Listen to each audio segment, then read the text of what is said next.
Hola de nuevo y bienvenidos a este nuevo episodio de nuestra serie sobre cristianismos encontrados, reconstruyendo el mundo del siglo segundo. En este episodio vamos a tratar a uno de los grupos cristianos primitivos más fascinantes, los sofitas y los peráticos. Soy de los pocos que tratarían en conjunto a estos dos grupos. No todo mundo lo hace, pero permítanme explicarles mi razonamiento. Referirse a ellos como ofitas resulta un poco anacrónico. Ese no era su nombre en el siglo segundo. Parece ser que se les llamaba peráticos, y este nombre, perático, simplemente significa el que cruza o el que atraviesa. Así que son los que atraviesan, y en su propia teología, atraviesan el cosmos, más allá de los 7 planetas, todos los dioses estelares y ángeles, para llegar al reino superior. Se les empezó a llamar ofitas porque favorecían una exégesis muy peculiar de Juan 3:14. Y cuando digo peculiar, en realidad no es tan peculiar. Hay dos temas en Juan 3:14. Voy a pasar al segundo punto. Jesús dice que así como Moisés levantó la serpiente, es decir, la serpiente de bronce, en el desierto, así también debe ser levantado el Hijo del Hombre, o Hijo del Humano. Este Hijo del Humano es interpretado por casi todos los cristianos como una referencia a Jesús. Así que, por lo menos, Cristo está simbolizado por la serpiente salvífica del desierto. No es de sorprender que este grupo cristiano primitivo viera a Cristo representado por la serpiente y que la considerara como una imagen positiva. Sin embargo, ese no era el caso con otros cristianos de la época, porque esa serpiente fungía como imagen de Satanás en Apocalipsis 12 y en otros lugares. Conocemos los nombres de los fundadores del movimiento perático y del movimiento fita. De hecho, son las mismas personas. Orígenes de Alejandría dice que el fundador de los sofitas es un hombre llamado Eufrates. Tiene el mismo nombre que el famoso río en Irak, pero eso no quiere decir que no sea una figura histórica. No podemos decir que era un nombre común, pero sí está muy bien documentado. Su compañero era un hombre cuyo nombre ha sido distorsionado en el manuscrito que tenemos de la refutación de todas las herejías. Nos contentamos con llamarlo Aquembes. Sabemos que Aquembes era de origen griego, de la isla de Eubea, no muy lejos de Atenas. Tal vez Eufrates venía del oriente. No lo sabemos, y tampoco sabemos dónde se conocieron o dónde enseñaron. Desafortunadamente, no hay testigo textual directo de ninguno de estos dos personajes. Hasta aquí llegamos. Solo tenemos reportes tardíos. Son todo lo que tenemos para recabar la mayor información posible. Aunque no podemos rastrearlo todo hasta Eufrates y Aquembes, todavía podemos rescatar una corriente más general, ocasional y esporádica del pensamiento cristiano. Comenzamos con el principio que la serpiente es en esencia positiva. La serpiente es Cristo mismo. Recordarán que, para Saturnino, hay 7 arcángeles, 7 de los cuales son malvados. Únicamente los sofitas asocian a estos ángeles con los 7 planetas. Esto encaja perfectamente porque en el mundo antiguo solo se conocían 7 planetas. La función de estos gobernantes planetarios era regir las diversas esferas celestes. Pero los sofitas son los primeros en darle a estos 7 gobernantes angélicos nombres específicos y forma física. Algunos se asemejaban a bestias. Por ejemplo, algunos de ellos tenían forma de asno o burro, mientras que otros parecían insectos. Otro parecía cerdo, y así sucesivamente. Se nos viene a la mente la influencia egipcia, porque es ahí donde abundan las deidades con cabeza de animal. Pero no lo sabemos con certeza. Sin duda, se les ocurrió una innovación muy interesante. Y como se podrán imaginar, quien cumple el rol de Saturno, la deidad suprema, es la deidad de Judea. Sí, se trata de Saturno, pero también recibe el nombre de Yaldabaoth, que, como vimos con los setianos, se convierte en el nombre favorito para referirse al creador judío. Aquí hay una clara superimposición de sistemas teológicos.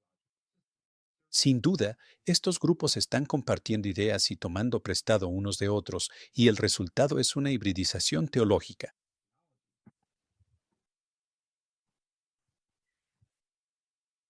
Lo que distingue tanto a ofitas como a peráticos es que tienen una percepción positiva de la serpiente que aparece en Génesis.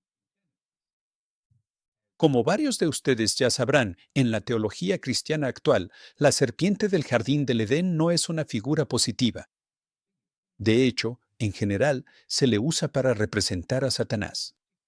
Pero esa visión está basada en una teología que no necesariamente era la teología cristiana más antigua. Eva no fue condenada por comer del árbol.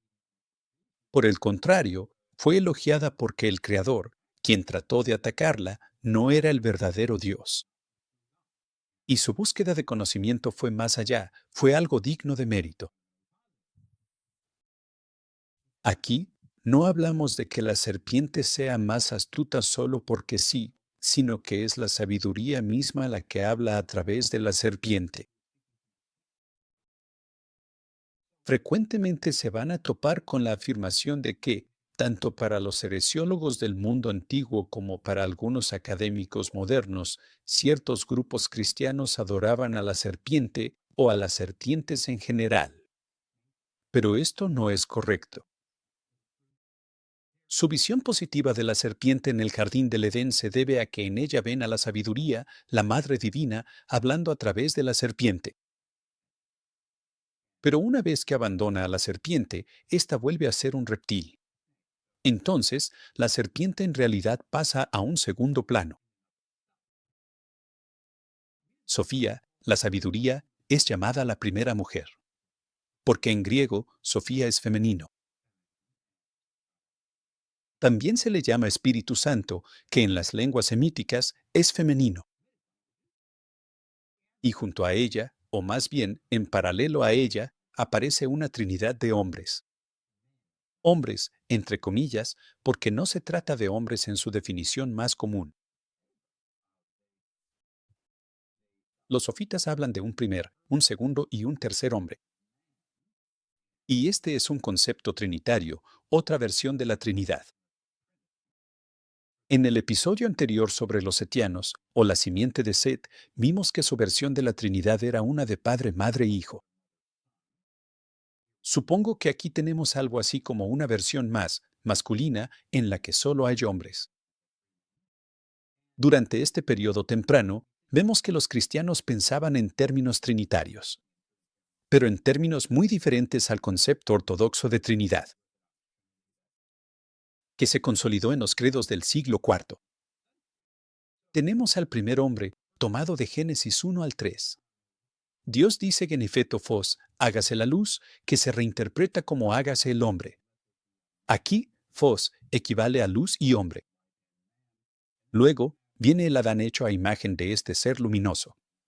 Y luego viene el hijo de Adán, el hijo de hombre, Set. Los tres hombres de la Trinidad. Los tres simbolizan realidades superiores. A veces, se pone en duda si los sofitas eran un grupo aparte o no. Pero parece ser que sí tenían sus propios rituales. Uno de ellos era un bautismo en el que combinaban la inmersión en agua con una unción posterior. Usaban un tipo de aceite en particular que posiblemente consagraban y lo llamaban aceite del árbol de la vida. En todo caso, era algún tipo de aceite dador de vida o que confería inmortalidad. También parece que era de color blanco. Curiosamente, también tenían algo parecido a la extremaunción. Para los que están familiarizados con la tradición católica, se trata de una ceremonia en el lecho de muerte. Pero para los sofitas, el líder de la ceremonia era llamado padre, y esto sugiere que existía una jerarquía sacerdotal establecida. Y este padre dirigía un ritual de ascenso más allá de los 7 gobernantes planetarios. Lo más interesante es que para cada gobernante existe una fórmula exacta que hay que recitar para poder franquearlos. Todo comienza en el nivel más bajo, el de la luna, y uno recita la fórmula. Entonces, el gobernante abre la puerta, permitiéndolo ascender más alto, hacia Mercurio, Venus, el Sol y así sucesivamente hasta llegar a Saturno. Una vez fuera del límite final del universo, uno entra a un reino superior. En la refutación de todas las herejías, nos enteramos que los peráticos imaginaban una especie de puerta, una puerta giratoria usada para salir del cosmos. Estaba ubicada en el reino de las estrellas fijas, en la constelación de Draco, cuyo nombre significa serpiente, y que estos grupos reinterpretaron simbólicamente como una figura cristológica. Ya que uno deja atrás las 7 esferas gobernadas por estos ángeles malignos, el último de ellos, la deidad de Judea, la más poderosa, atraviesa una especie de puerta giratoria. Esta simboliza al Cristo serpiente y se sitúa entre las estrellas fijas, conduce a un mundo supraceleste, un plano superior, casi hiperiráneo, un mundo supraceleste, que no es el cielo. Es una dimensión trascendente en la que se es incorpóreo e inmortal, y ese es el camino de la salvación. Esta mitología no es exclusivamente cristiana ni de ningún otro grupo. Varios grupos proponen un ritual de ascenso, pero definitivamente aquí hay particularidades y detalles específicos que son característicos de los cristianos sofitas y peráticos. Orígenes es nuestra fuente principal, nos proporciona el llamado diagrama ofita y nos habla de algunos de estos rituales. Lo pueden encontrar en el libro sexto de Contracelso.